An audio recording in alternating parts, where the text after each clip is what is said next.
Moi, j'ai fait une proposition au président de la République. Je ne la vois pas mise en œuvre, je regrette.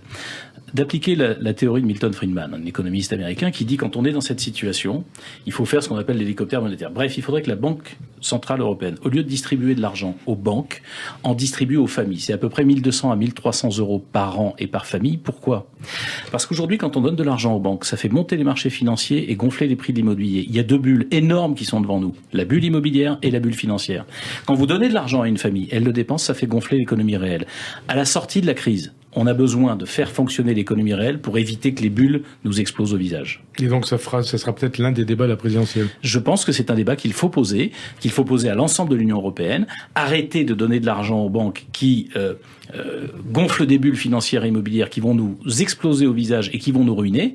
Et soyez capables de distribuer pendant un an ou deux, c'est pas ad vitam aeternam, mais pendant un an ou deux, distribuer du pouvoir d'achat aux Européens, aux Français, aux autres, 1200 à 1300 euros par habitant, c'est ce que vous êtes en train de produire comme argent.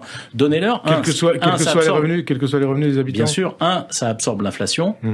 Et deux, vous savez, celui qui gagne 100 000 euros par an, les 1300, il s'en fout, mais il va les dépenser. Celui qui gagne 1200 euros par mois, vous lui donnez un troisième mois. Ça ne coûterait rien puisque c'est ce qu'on fait déjà. Les 360 milliards d'euros créés par la BCE, ils sont créés. Au lieu d'être donnés aux banquiers, il faut les donner aux gens.